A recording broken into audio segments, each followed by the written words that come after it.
ꯑꯍꯥꯟꯕꯃꯛꯇꯗ channel ꯑꯁꯤꯒꯤ ꯃꯥꯏꯀꯩꯗꯒꯤ ꯃꯌꯥꯝꯕꯨ ꯇꯔꯥꯝꯅ ꯑꯣꯛꯆꯕꯒ ꯂꯣꯏꯅꯅ ꯈꯨꯔꯨꯝꯖꯔꯤ꯫ ꯉꯁꯤꯁꯨ ꯃꯌꯥꯝꯒꯤꯗꯃꯛꯇ ꯑꯅꯧꯕ ꯐꯨꯡꯒꯥ ꯋꯥꯔꯤ ꯑꯃ ꯄꯨꯗꯨꯅ ꯂꯥꯛꯆꯔꯤ꯫ ꯋꯥꯔꯤ ꯑꯁꯤꯒꯤ ꯃꯃꯤꯡꯅ ꯁꯥ ꯐꯪꯂꯕ ꯂꯩꯕꯥꯛ꯫ ꯋꯥꯔꯤ ꯑꯁꯤꯕꯨ ꯏꯕꯤꯔꯛꯄꯤ ꯄꯦꯄꯦ ꯊꯣꯛꯆꯣꯝ꯫ ꯊꯥꯏꯅ ꯃꯃꯥꯡꯉꯩ ꯃꯇꯝꯅꯤ ꯌꯥꯝꯅ ꯆꯥꯎꯕ ꯂꯩꯕꯥꯛ ꯑꯃ ꯂꯩꯔꯝꯃꯤ꯫ ꯂꯩꯕꯥꯛ ꯑꯁꯦ ꯅꯤꯡꯊꯧ ꯄꯥꯔꯤꯍꯟꯅ ꯅꯤꯡꯊꯧ ꯑꯣꯏꯗꯨꯅ ꯍꯥꯏꯅ ꯍꯨꯝꯅ ꯅꯨꯡꯉꯥꯏꯅ ꯋꯥꯠꯇ ꯄꯥꯗꯅ ꯄꯥꯜꯂꯝꯃꯤ꯫ ꯑꯆꯤꯛꯄ ꯂꯩꯀꯣꯜ ꯑꯗꯨꯗ ꯅꯤꯡꯊꯧ ꯄꯥꯔꯤꯍꯟꯗꯨ ꯇꯨꯃꯤꯟꯅ ꯌꯦꯡꯈꯤꯕ ꯃꯐꯝ ꯑꯃꯗ ꯑꯗꯨꯃꯛ ꯌꯦꯡꯗꯨꯅ ꯋꯥꯈꯜ ꯑꯃꯗ ꯂꯩꯔꯤ꯫ ꯑꯁꯨꯝꯅ ꯑꯗꯨꯝ ꯂꯩꯔꯝꯕꯗꯒꯤ ꯁꯣꯔ ꯑꯗꯨ ꯁꯥꯡꯅ ꯑꯃꯨꯛꯇꯪ ꯍꯣꯟꯗꯣꯛꯂꯒ ꯑꯩꯁꯦ ꯍꯧꯖꯤꯛꯇꯤ ꯋꯥꯠꯇ ꯄꯥꯗꯕ ꯅꯤꯡꯊꯧ ꯑꯃ ꯍꯥꯏꯕꯗꯨ ꯑꯣꯏꯔꯦꯀꯣ꯫ ꯑꯗꯨ ꯑꯣꯏꯔꯕꯗꯤ ꯑꯩꯒꯤ ꯃꯇꯝ ꯀꯨꯏꯅꯗꯒꯤ ꯅꯤꯡꯖꯔꯛꯄ ꯑꯇꯣꯞꯄ ꯂꯩꯕꯥꯛꯁꯤꯡꯗ ꯂꯥꯟ ꯇꯧꯗꯨꯅ ꯂꯧꯁꯤꯟꯕꯒꯤ ꯃꯇꯝ ꯑꯗꯨ ꯌꯧꯔꯛꯏ꯫ ꯑꯩꯒꯤ ꯂꯥꯟꯃꯤꯁꯤꯡꯁꯨ ꯍꯧꯖꯤꯛꯇꯤ ꯂꯥꯜ ꯍꯧꯅꯕꯒꯤꯗꯃꯛꯇ ꯁꯦꯝ ꯁꯥꯕ ꯄꯨꯝꯅꯃꯛ ꯂꯣꯏꯔꯦ꯫ ꯑꯗꯨꯅ ꯑꯊꯨꯕ ꯃꯇꯝꯗ ꯑꯩꯅ ꯅꯤꯡꯖꯔꯤꯕ ꯈꯨꯗꯤꯡꯃꯛ ꯄꯥꯡꯊꯣꯛꯄ ꯇꯉꯥꯏ ꯐꯗꯦ꯫ ꯑꯁꯨꯝꯅ ꯃꯍꯥꯛꯅ ꯂꯩꯔꯤꯉꯩ ꯇꯟꯖꯥ ꯑꯁꯤꯗ ꯃꯍꯥꯛꯀꯤ ꯑꯆꯥꯟꯕ ꯃꯟꯇ꯭ꯔꯤ ꯏꯕꯣꯍꯜꯗꯨ ꯂꯥꯛꯇꯨꯅ ꯃꯍꯥꯛꯄꯨ ꯀꯧꯔꯛꯂꯝꯃꯤ꯫ ꯏꯅꯤꯡꯊꯧ ꯅꯅꯥꯏꯕꯨ ꯀꯧꯕꯤꯕꯕꯨ ꯀꯔꯤꯅ ꯌꯥꯊꯛ? ꯄꯥꯔꯤꯍꯟ: ꯍꯥꯟꯅ ꯂꯩꯔꯤꯕ ꯂꯥꯟꯃꯤ ꯃꯔꯛ ꯑꯗꯨꯗ ꯑꯅꯥ ꯑꯌꯦꯛ ꯌꯥꯎꯕ ꯂꯩꯇꯦꯀꯣ? ꯂꯩꯇꯦ ꯏꯅꯤꯡꯊꯧ꯫ ꯃꯈꯣꯏ ꯄꯨꯝꯅꯃꯛ ꯃꯇꯝ ꯆꯥꯅ ꯄꯤꯖ ꯄꯤꯊꯛ ꯇꯧꯗꯨꯅ ꯍꯛꯆꯥꯡ ꯁꯥꯖꯦꯜ ꯇꯧꯔꯒ ꯃꯁꯥ ꯃꯎ ꯐꯅ ꯊꯝꯂꯤ꯫ ꯍꯌꯦꯡ ꯇꯨꯡꯗ ꯃꯤꯅ ꯂꯥꯛꯆꯕꯗꯤ ꯋꯥꯅ ꯊꯣꯛꯀꯅꯤ꯫ ꯑꯩꯈꯣꯏꯒꯤ ꯍꯧꯖꯤꯛ ꯂꯩꯔꯤꯕ ꯂꯥꯟꯃꯤꯁꯤꯡ ꯑꯁꯤ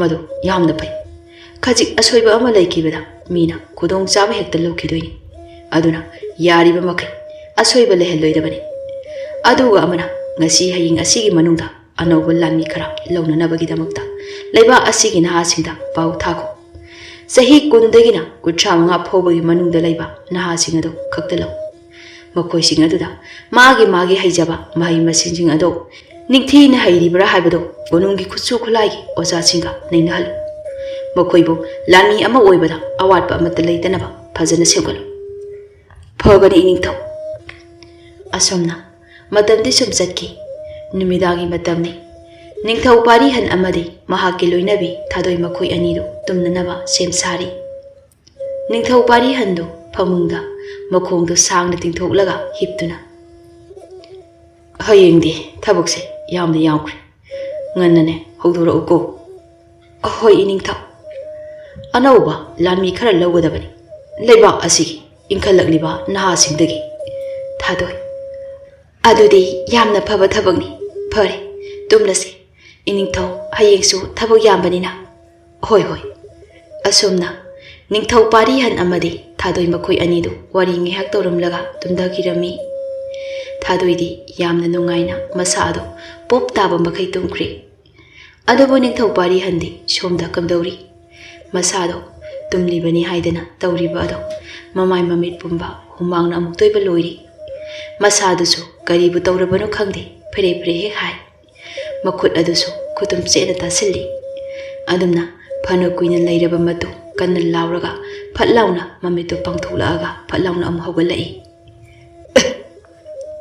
ꯊꯥꯗꯣꯏ ꯃꯄꯨꯔꯣꯏꯕꯅ ꯈꯪꯂꯥꯎ ꯂꯥꯎꯔꯛꯄ ꯑꯗꯨꯗ ꯇꯨꯝꯂꯝꯕꯗꯒꯤ ꯃꯍꯥꯛꯁꯨ ꯃꯁꯥ ꯑꯗꯨ ꯈꯪꯄ꯭ꯔꯦꯛ ꯍꯦꯛ ꯈꯪꯕ ꯃꯈꯩ ꯐꯨꯛ ꯍꯧꯒꯠꯂꯛꯑꯒ ꯏꯄꯥ ꯄꯥꯈꯠꯅ ꯀꯧꯏ꯫ ꯏꯅꯤꯡꯊꯧ, ꯏꯅꯤꯡꯊꯧ ꯀꯩꯗꯧꯔꯕꯒꯦ? ꯑꯗꯨ ꯀꯟꯅ ꯂꯥꯎꯔꯤꯕꯗꯨꯕꯣ? ꯅꯤꯡꯊꯧ ꯄꯥꯔꯤꯍꯟꯗꯨ ꯁꯣꯔꯗꯨ ꯆꯥꯎꯅ ꯆꯥꯎꯅ ꯍꯣꯜꯂꯒ ꯃꯁꯥꯗꯨ ꯐꯥꯊꯅꯕ ꯍꯣꯠꯅꯩ꯫ ꯑꯗꯨꯝꯅ ꯉꯥꯏꯍꯥꯛ ꯂꯩꯔꯕ ꯃꯇꯨꯡ ꯇꯞꯅ ꯏꯁꯤꯡ ꯈꯤꯇ ꯊꯛꯈꯤ꯫ ꯋꯥꯍꯩ ꯑꯗꯨꯗ ꯊꯥꯗꯣꯏꯗꯨ ꯐꯨꯛ ꯍꯧꯒꯠꯂꯒ ꯏꯁꯤꯡ ꯑꯗꯨ ꯂꯧꯔꯨꯔꯗꯨꯅ ꯃꯄꯨꯔꯣꯏꯕꯗ ꯄꯤꯊꯛꯂꯝꯃꯤ꯫ ꯅꯤꯡꯊꯧ ꯄꯥꯔꯤꯍꯟꯁꯨ ꯏꯁꯤꯡꯗꯨ ꯈꯔ ꯊꯛꯑꯕ ꯃꯇꯨꯡ ꯅꯦꯅꯥ ꯇꯥꯕꯒꯤ ꯁꯣꯔ ꯑꯃ ꯁꯥꯡꯅ ꯍꯣꯟꯗꯣꯛꯂꯒ ꯇꯞꯂꯞꯅ ꯑꯁꯨꯝꯅ ꯁꯣꯜꯂꯤ꯫ ꯀꯔꯤ ꯃꯪꯂꯥꯟꯅꯣꯅꯦ?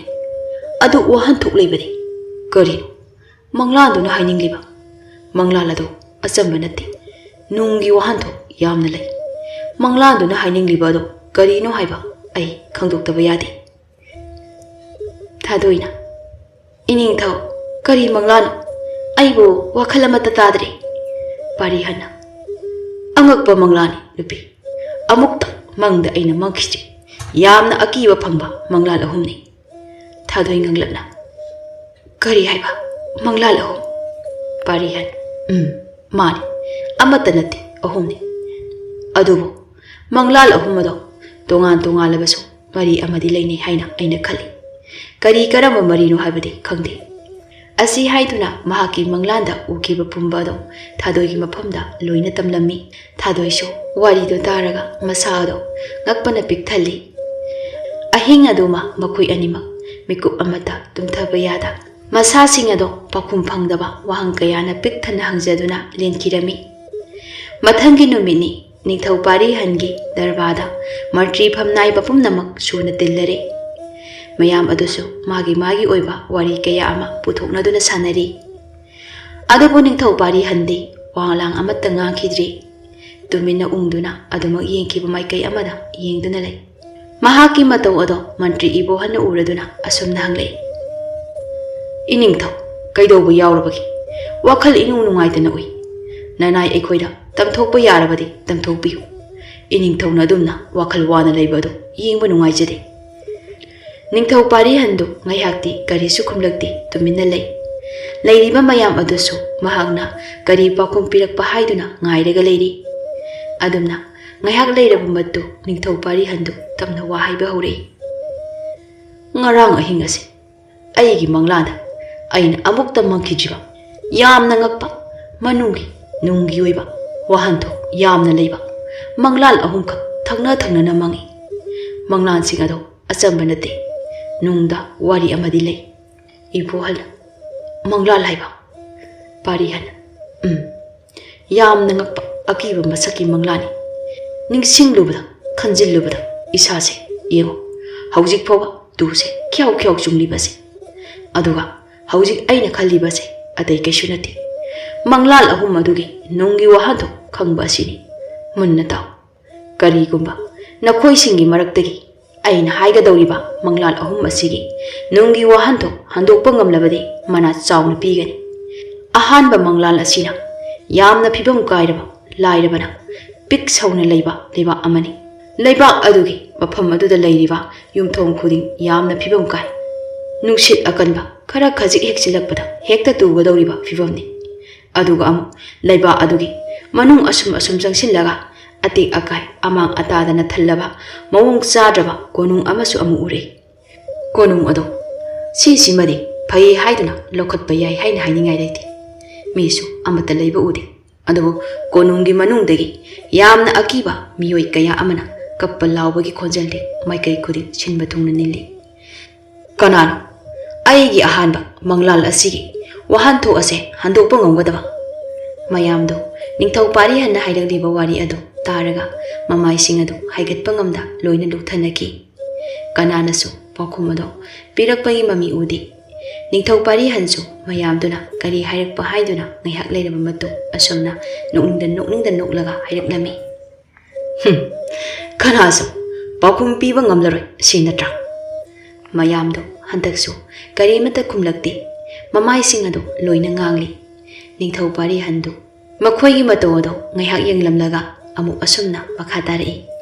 Phare ahanba manglal asigi pakhum ase kananasu phongba ngamdri. Adudi ani shuba manglal adu amu hairage munna tanaru. Ani shuba manglal asina asumna tawbani.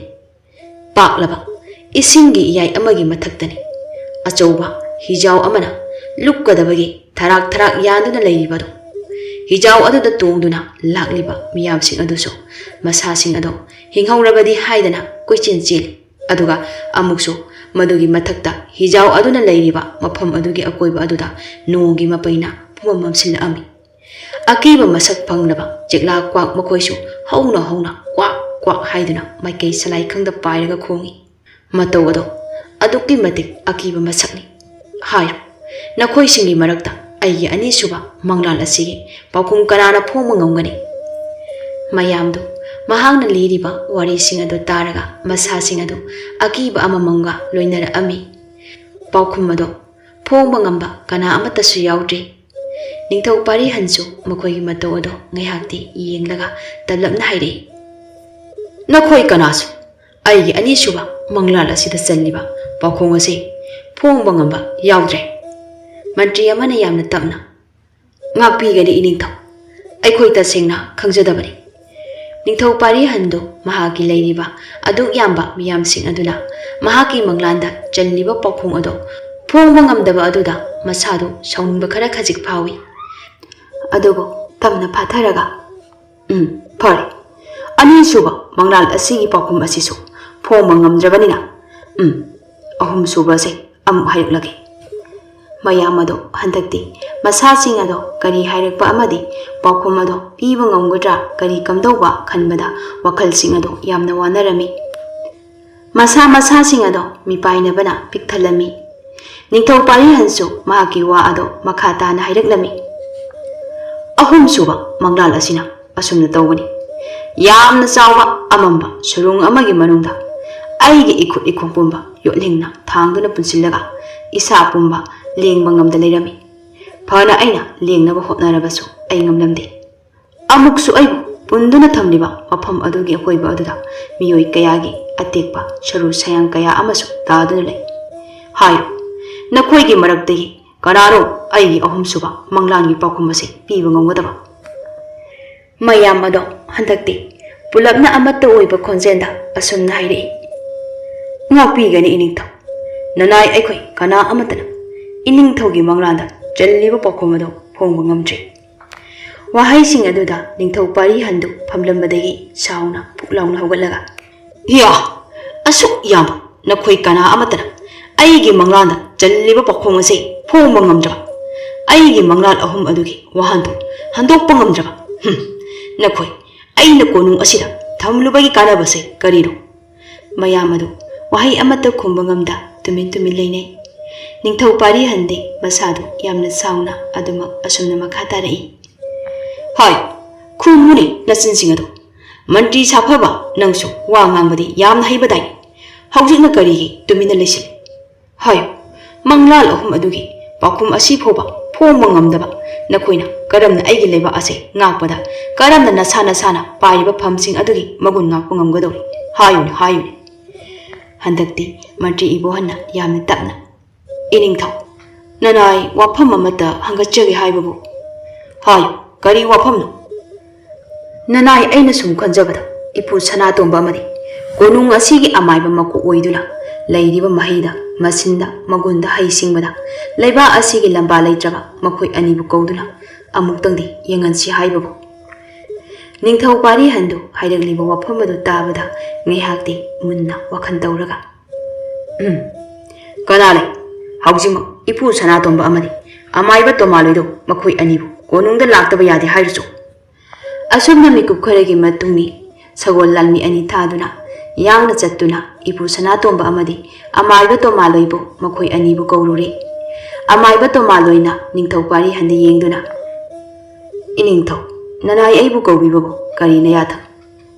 ꯋꯥꯐꯝ ꯑꯁꯤ ꯍꯦꯛ ꯍꯥꯏꯈꯤꯕꯒ ꯅꯤꯡꯊꯧ ꯄꯥꯔꯤꯍꯟꯅ ꯃꯍꯥꯛꯀꯤ ꯂꯩꯔꯤꯕ ꯃꯟꯇ꯭ꯔꯤꯁꯤꯡꯗ ꯍꯥꯏꯈꯤꯕꯗꯨꯒꯨꯝ ꯃꯪꯂꯥꯟ ꯑꯍꯨꯝ ꯑꯗꯨꯒꯤ ꯋꯥꯔꯤ ꯑꯗꯣ ꯑꯃꯠꯇ ꯆꯤꯊꯗ ꯃꯈꯣꯏ ꯑꯅꯤꯒꯤ ꯃꯐꯝꯗ ꯇꯝꯂꯝꯃꯤ꯫ ꯏꯄꯨ ꯁꯅꯥꯇꯣꯝꯕ ꯑꯃꯗꯤ ꯑꯃꯥꯏꯕ ꯇꯣꯃꯥꯂꯣꯏ ꯑꯅꯤ ꯑꯗꯨ ꯋꯥꯔꯤꯁꯤꯡ ꯑꯗꯨ ꯇꯥꯔꯒ ꯑꯃꯅ ꯑꯃꯕꯨ ꯑꯉꯛꯄ ꯁꯛꯐꯝ ꯑꯃꯒ ꯂꯣꯏꯅꯅ ꯌꯦꯡꯅꯩ꯫ ꯃꯈꯣꯏ ꯑꯅꯤꯁꯨ ꯅꯤꯡꯊꯧꯒꯤ ꯃꯪꯂꯥꯟ ꯑꯗꯨꯗ ꯆꯜꯂꯤꯕ ꯄꯥꯎꯈꯨꯝ ꯑꯗꯣ ꯀꯔꯤꯅꯣ ꯈꯪꯗꯕꯅ ꯌꯥꯝꯅ ꯃꯤꯄꯥꯏꯅꯔꯝꯃꯤ꯫ ꯀꯔꯤ ꯄꯥꯎꯈꯨꯝꯕꯨ ꯄꯤꯁꯤꯒꯦ ꯍꯥꯏꯅ ꯅꯤꯡꯊꯧ ꯄꯥꯔꯤꯍꯟꯁꯨ ꯃꯈꯣꯏ ꯑꯅꯤꯒꯤ ꯃꯇꯧ ꯑꯗꯨꯕꯨ ꯃꯤꯠꯀꯨꯞꯇ ꯌꯦꯡꯂꯤ꯫ ꯑꯗꯨꯝꯅ ꯉꯥꯏꯍꯥꯛ ꯂꯩꯅꯔꯕ ꯃꯇꯨꯡ ꯏꯄꯨ ꯁꯅꯥꯇꯣꯝꯕꯗꯨ ꯑꯔꯩꯕ ꯄꯥꯡꯒꯜ ꯊꯧꯅꯥ ꯄꯨꯝꯕ ꯈꯣꯝꯖꯤꯟꯗꯨꯅ ꯑꯁꯨꯝꯅ ꯌꯥꯝꯅ ꯇꯞꯅ ꯍꯥꯏꯔꯛꯂꯝꯃꯤ꯫ ꯏꯅꯤꯡꯊꯧ, ꯅꯅꯥꯏꯕꯨ ꯉꯥꯛꯄꯤꯌꯨ, ꯃꯪꯂꯥꯟ ꯑꯍꯨꯝ ꯑꯗꯨꯗ ꯆꯜꯂꯤꯕ ꯄꯥꯎꯈꯨꯝ ꯑꯗꯨ ꯅꯅꯥꯏ ꯑꯩ ꯐꯣꯡꯕ ꯉꯝꯖꯗ꯭ꯔꯤ꯫ ꯅꯤꯡꯊꯧ ꯄꯥꯔꯤꯍꯟꯗꯨ ꯁꯥꯎꯔꯞꯅ, ꯀꯔꯤ ꯍꯥꯏꯕ?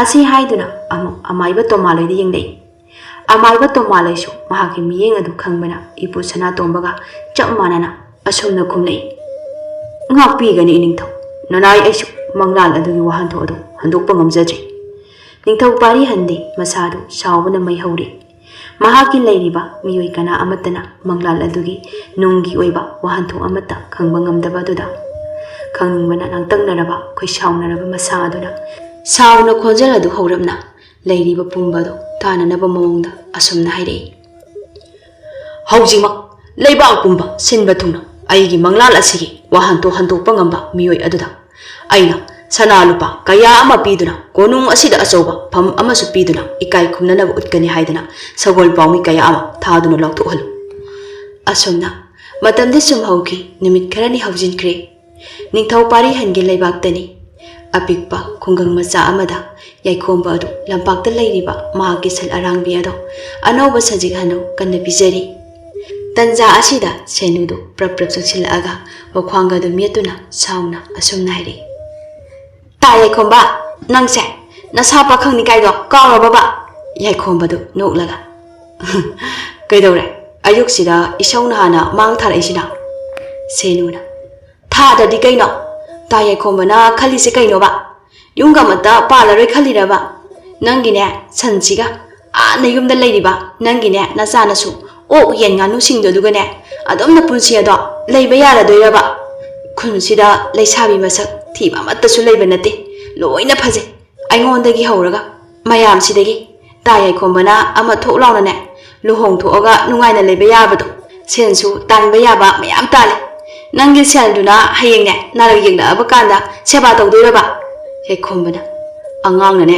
chei chani ko is aidi kai gi chei cha doiba asumna wari sanari tanja asida yaikhomba gi khwaidagi janajaba marup pibado makhoi gi manakta puklangna phaujilaga kai wari no senusu phat pibado onsillaga aya ta piba nangi marup se wakhan tanaba amta hay ta piba hoidine na chabu ahum sukidore sina ne khunsida sak ipa hek phajaba makhaina adom pakhang oidana leiraga leisabi macha inkhallaglibi aikhoi mayam ase kayam kuina ngahon ki hainoba nupi leitaba su nataba mangonda leijage haidana khunsida dine thambu atopa khundagi nupi phobane mayam laaga hairine aduda mayam dugi marak tudagi amana tanja phangdana thou launa phakhre ne khalloni aidi magi wakhanda leisabi aribi khumu thokpi gaido oiraga lehaudoineba mabu ngaujaba pamjaba singi marakta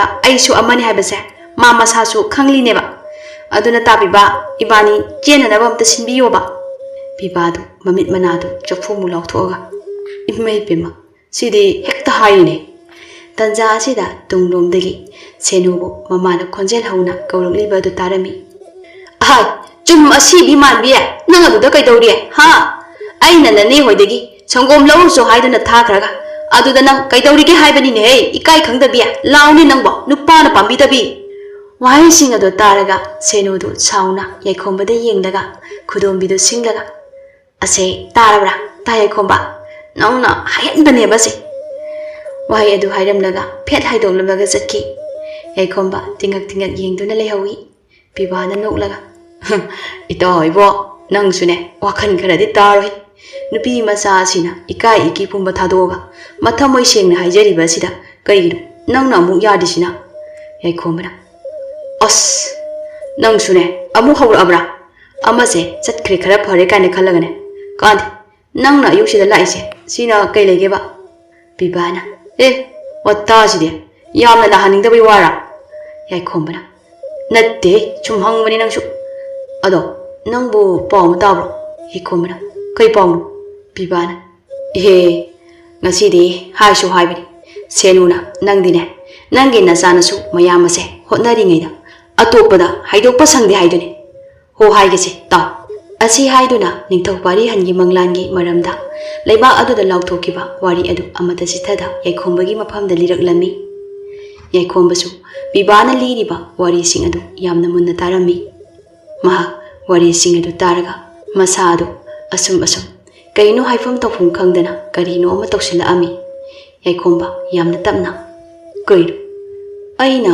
ining thogi manglangi oiba wari ase taraga isada haifam tawfum khangdaba ihulama phawriba sibo wari ase aiga mari leini haina aigi thawai hakjang anina tattana hai pakhumado aina sumkanbada aina soidana piba ngamgani haine khalle piba khonjendo hekta kanna laure kaino ngawrbo nangbo kanamtana piba ngamdraba pakhumdubo nang hekta piba ngamdoiraba ari amadane na thoi masado mangena thawang tawjanu heibo hekhomna thawang bana timi aigise asengbani nang aigi arangmise amta yumda hoijanbiram ai haujima konungda chattaba yade Pibana, Nipa, Nangise, away below, Tonuko, Nap Zadawalo, Hekomra, Piba, I would tazo, I, Pokumodo, so it in a pibangam when he cut it.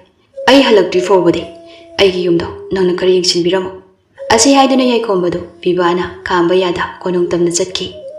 Pibasu, o pai later, Mahaki Marumna, Jetkiva Maikeado, Dumina, lived on a ying to the Lehowi. Punkaregi Matuni, Yakombado, Ningto Pari Hangi Mang the Leptuna, Asum Haidi. Ining Togi Manglal Adugi, Pokum Pumba, Nanai Aina, soid in a pizegi. Adugo, Pokumado, Pibagimo, Nanai Aingonda, Ining Togi, Lebak Tankayamadi Piu. Let them live Mayamado, Hiding Liba Wadu, Nagna, Mokoima sending Naduna Lake. Ningto Pari Handi, Yakombada, Yam the Muna Yinglaga, Adamok Lake. Maha, Asum Jinglambadegi. Madudi, Nupamasa, Aingob, Atopa, Nanga Pamba, was Amhayo. Yakombado, Kazik no laga. Ado the Iningtowi, Amata Yauzabi, Ras Kumariga, I get sound a Lohombi. Ningto Pari Hando, Sordo, Sangnam, Tonhondo laga. Ha! Oh, Puri, Ado, I you up from Amasu, Hana Taku. Garigumba, Pokumado, Pibangam Drabadi. Nangu Kudak Asida, she Vegeta, Piganico. Yakombara, Puri to the Iningto. Nanai amuk mapam asida numit kharanigi matungda Pokumado choiduna puraga laksagi asi haiduna Yaikombado konunggi manungdagi thoglaaga makoigi leibak adada leiba yamna sukpa umang amagi manungda changlaktuna yamna ahal loiraba nupa ama unaraga wari pumbado amata sithada tamlami wari sing adu daraga ahal oiraba nupa ado nuglaga sumnairi nupa macha nangna khallibado achumba ngaktani Ningthau Pari Hangi, Manglanda Uriba Pumbado, Sahi, Kun Mangagi Mamanga, a sing boina, Nangi Napana Pusigi, Sagai Nate Singi Mapamda, Tokiba, Todu Amani. Nang Ase, Asamba, Vicham Natini. Manglala do the Uriba, Leba Adugi, Amatangairaba, Maza Ibumuni. Konungado, Nangi Konuni. Adubu. Matau Karana, Konunduna, Adum Natokibano, Haibadi, Aina, Napamda, Leaderoi. Mapamado, Tamna, Nasasa Tunatigalu. Mapamduda tinkraba thawai sing aduna nangbu lakpa ngai aduna mapamado hek yobaga numakhoi sing adu lairam leda tinkige doribin asomna Yaikombado ahal oiraba nupa aduna leiba aduna leiriba mapamado takpiraktuna lakpana mapamado yorakli Yaikomba leiba adugi phibam sokna leiriba matawodo uraga mathamoyedo machet tana kairami Lairam liba miyoi sing aduso anauba minau ama changlakpa ubada tingak loina yengnarai adumna so changsilakpana konungduso yosilai konungdu ningthau pari hangi manglangi warida oikiba adumakni oiram libaso Yaikomba akoiba adu asum jengduna ngihakti lei adumna mahakna leidingi tanja aduda yamna ahal oiraba nupa ama tholaga mahakbu yamna munna yengduna hairi iso nupa Nahaku kanan, Karigidamak, Mapam Masida Lakliber. Aina Singaribasi, Sungadoribran in Naha Asi, Laiba Asida, Tiba Kangdana later Kiba, Maza Ibu, Yaikomana, Mani, Aini, Ahal Oiraba, Nupado, Magiwata Aduda, Haram Noglaga. Ha, Nuai, Yamna Nuai, Ngasi Dagidi, Laiba Asigi, Awaba Pumba Kuklagani, Laiba Asida, Laikiva, Chapumba Kuklagani, Anova. Wari, Anoba Laimai Ama, Hauragani. Yaikomado, Ahaladuna Hariba, Wa Adu, Loxin Bangam Jaduna, Domina Yenglagale. Ahaladudi, Adumak, Makatana, Mahang hiding Libado, Haidei. Matam Amada, Laiba Ase. Inakaya Kunbada, Chokatbada, Lamba Liramde, Maram Asina. Nangi na Puningto, Mukaina, Masa Ado, Hena Napan Hangalakiduna, Mali Masida Ladiba, Laiba Pumba. Mahaki makada loina leheniki aduna leiba kaya da magi khomi lanni kaya thaduna leiba kaya ama loksin bahurei asum tawduna matam khara haujinki nangi nappa ningthau yaisen baso matamgi matung inna noma gi sare pharak lami masakta matawda lamba leitabi nangi lema leimaga luhongduna yumban pusida khongdarakduna nangbu ahanba machawaina phangjaki adubo nangi napasu Mapagi masani, mapaning tauba, wakolon chap mane, Mapa macha changduna leiba kaya lepa leitana lan tawduna lawsilami. Ningthau mukhaisu ahal adu oiraba. Leibaki ningthau khubamdagi potharaba adu phawba mahaki arang khorang budi koklamde. Asumna nomadi nangi napa ningthau yaichen bado achauba ipa ama landuna leiba apikpa leiba amada lan chatnanaba chawraba hijau amada mahaki hai singlaba lani kaya amaga loinana langidamakta khongsanki adubo laibak thibani challiba khongchat aduna nangi napagi aroiba haiba mikup adu oyu haina tamlamli ipa aduda khanghaudana haurakhiba akanba nonglei nusi amuba leisintana maikei mari sinba thungna mangkiba cheirak aduda sigla kwak makhoina akiba masak phangna hijau adugi maikei mari sinba thungna koipai paiduna karigumba ama takpagu kuihaudi adumna akiba masak phangna leiringi chawkhraba hijau ado mikup phade ipak adugi iyai aduda lukhiba hijau aduna hek lukhibaga somdasu ikan kanadana malem leimai ase thak thak hekta kanna nikhi taibang sema mapu mana chauduna pumnama ase tumna mahallagi matawu matamduda akibana yomlaba nangi nama leimana nangbu konungdagi khwaidagi haisingdaba lani amada nangbu sinaduna leiba ase thadokduna chatki matamduda khanghaudana konunggi chawraba sana thong adugi hek mamangmaktada yamna sauna lairenbi ama tholakduna oirakliba matau pumba nangi napu ningthau mukhai amadi nangi napa ningthau yaisenba makhoi anina tawkhiba aduna phangjabani leiba ase mahakna sawraduna pendraduna pumnamak mangnanaba sap tawbani hairakhi wafam ado tabada chamjaraba michamsing aduna thamoi singna haijaba kaya ado tabada lairenbi aduna nungaitraduna leiba asida lairiba sap ase kokke hairabadi leiba asidagi mafam khangdana lalmi aduna pukraba maja ibungu aduna masana makhongna thongna lakduna konung asida laaga kanaguba achumba chatpa mioi amana thokiba wari singado pumba tambaga sap ado kokpu oiru hairakhi yaikhomadu munna asum tarambadagi marak phatlangna thattuna asumna hairei adudi wari se loirabadi leiba asida ahal nupa aduna marak phathatkre ta ngaiko aigi wari loidri lairenbi ado wahai sing ado hairamduna mafam adudagi swai launa mangkhre aduma adumna matam khara haujinkre matam kharagi matu leiba asigi mioi singna ningphung taba huraki nangi napa ningthau yaisenbana tongkiba hijau ado makhoina lan tawgani haina chatkiba leiba aduga ipak aduga tainana leiba mafam amada phawal ai haiki masigi matu amukso numit 10 gi matu leiba asigi afawba amaibi amana noma leiphawina phawraki madudi ningthau yaisenba maha mamlaba yamna akiba masak oiraba achauba shurung amagi manungda masa pumba yotlingna punsinduna phajillaga mahakna tawjakhiba sing aduna wana lei haina